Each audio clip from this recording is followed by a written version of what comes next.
जय जय राम। सादरमन परम प्यारे राम, परम पूज्य गुरुजन, परम दिव्य आत्माएं और आप सबके मंगल आशीष ले परमेश्वर अकारण कृपा करके अपने श्री चरणों में लेकर आए हैं। उनका बारंबार धन्यवाद, अनंत बार धन्यवाद।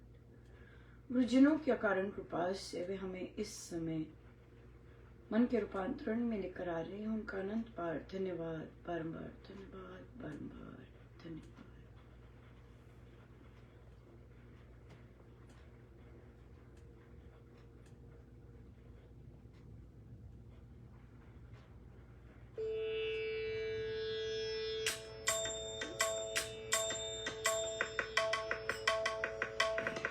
कृपा करो मेरे राम राया, चल न सके ये छली माया।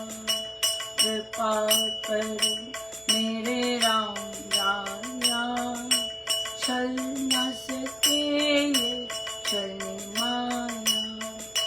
कृपा करो मेरे राम राया, छल न सके ये छली माया।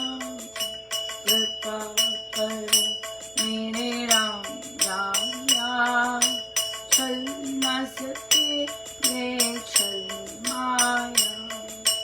कृपा करो मेरे राम राया, छल न सके ये छली माया।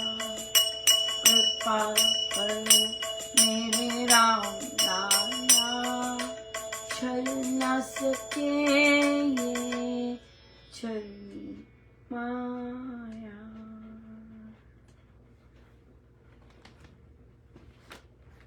श्री प्रवचन पीयूष जी।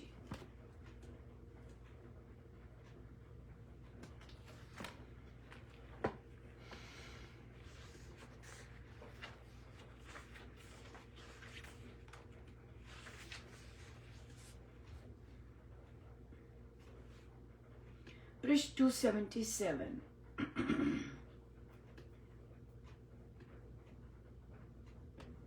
कोई करोड़ों उपाय करे, जल थल के बिना नहीं रह सकता। इस प्रकार हे गरुड़, तू ये समझ कि मोक्ष हरि भक्ति को छोड़कर दूसरी जगह नहीं रह सकता।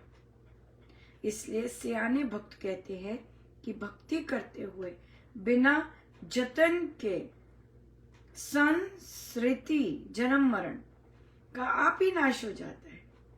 प्राणी भोजन तृप्ति के लिए करता है, पर उसको पचाती कोई और ही शक्ति जठराग्नि है।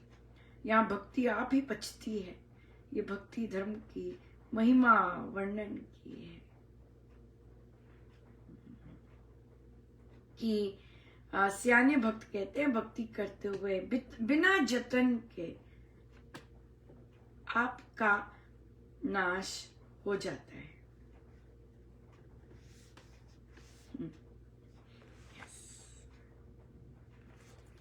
ये है स्वामी जी महाराज की साधना कि आप साधना करते हैं, भक्ति करते हैं, कब आपके जन्म मरण का सब साफ हो जाए पता ही नहीं चलता, अपने आप हो जाता है सब कुछ।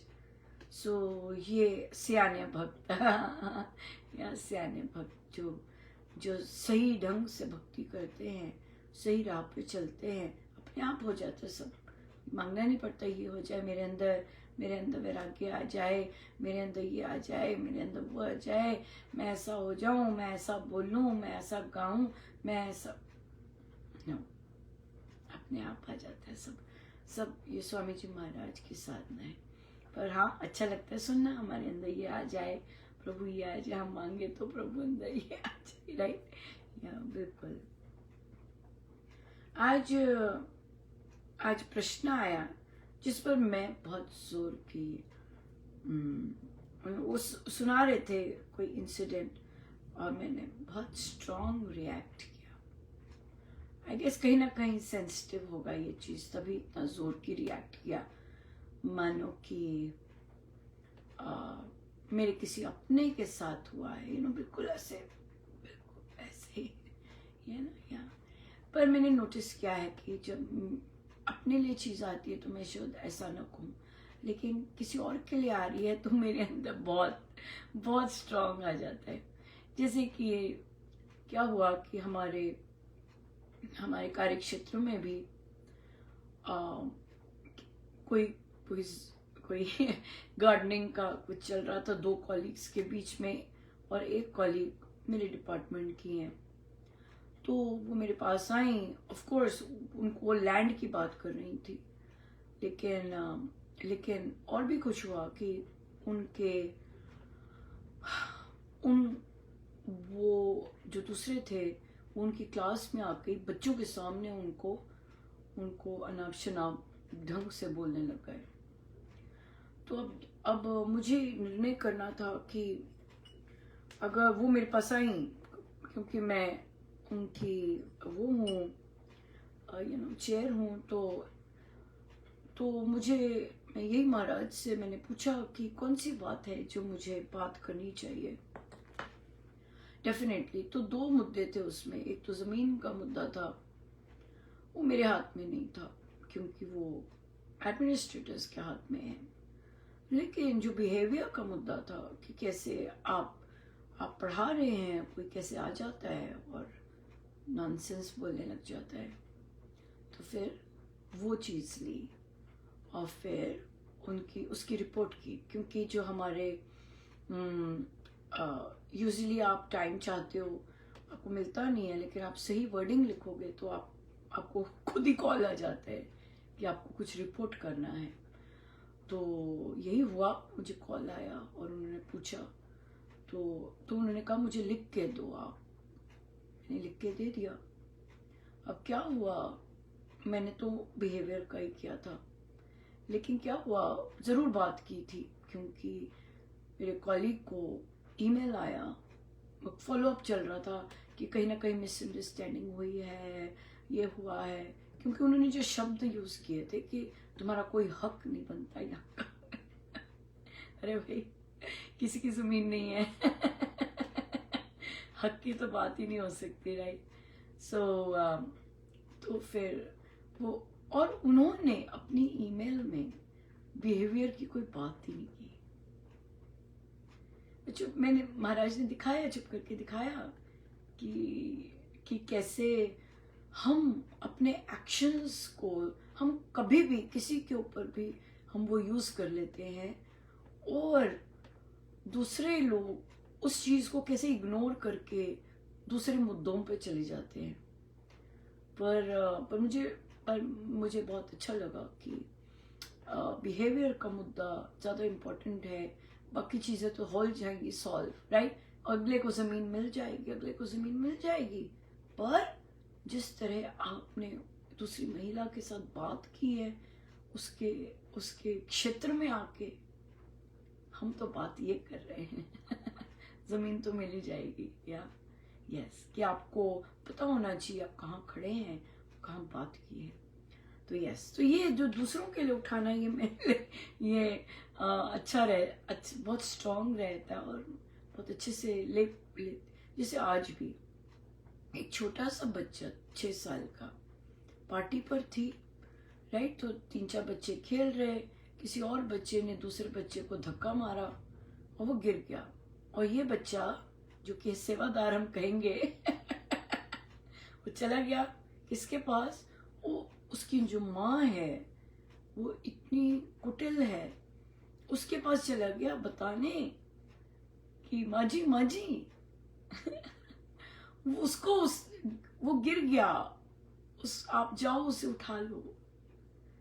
तो वो जो माजी कुटिल महिला है वो उस पर ही बरस पड़ती है सबके सामने, पार्टी में सबके सामने, कि तूने किया है, तूने मारा होगा। उससे कर नहीं, उसने मारा है। वो लाउड, और महिला है ऊंची, लाउड, और फिर पति भी साथ आ गया, मंद बुद्धि, उसने भी बोलने लग गया। तो मैंने तो वहीं रोका। मैंने कहा वो जो बच्चा भागा तो उसके माता पिता है नहीं क्या? और उसकी माँ ही सुना रही थी। वो बच्चा बाद में आके, घर में आके भी बतंगड़ बनाया उस महिला ने। तो बच्चा कहता है माँ को आप बोलो ना जाके कि मैंने नहीं किया, उन्होंने किया है। आप बोलो ना जाके। तो माँ कहती है बेटा मैं नहीं जाऊंगी, वो बहुत चिल्लाती है। तो आप सोच मानिए मेरा क्या हाल हो रहा होगा। मैं इस समय बहुत ही अच्छी तरह से बैठ के और हंस के सुना रही हूँ। लेकिन जब ये मैंने सुना, मुझे तो पता ही नहीं था मैं कहाँ बैठी हूँ। बच्चे हुआ अभी का, और वो बच्चा फिर पापा पे गया, पापा के पास गया। पापा जी का जवाब देखो, बेटा नेक्स्ट टाइम होगा ना। क्या क्या चल रहा है लोगों के दिमाग में। और दादा दादी तो वैसे ही हैं। मुझे समझ नहीं आया, मुझे इतनी जोर की पीड़ा हुई मैं आपको बता नहीं सकती।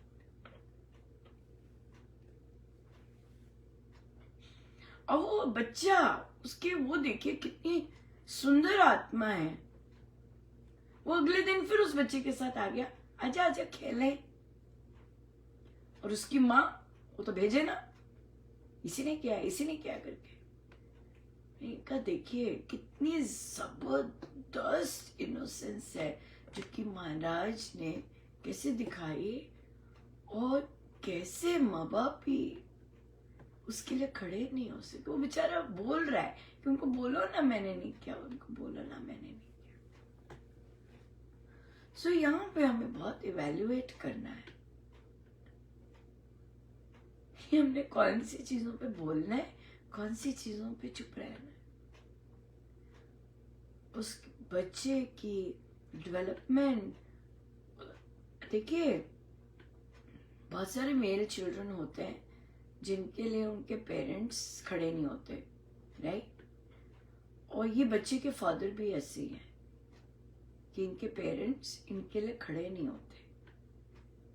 जो बड़े लोग होते हैं, वो बड़ा है जो वो चिल्लाता है अपनी पत्नी के साथ मिलकर, और जो माता पिता है वो कुछ नहीं कहते।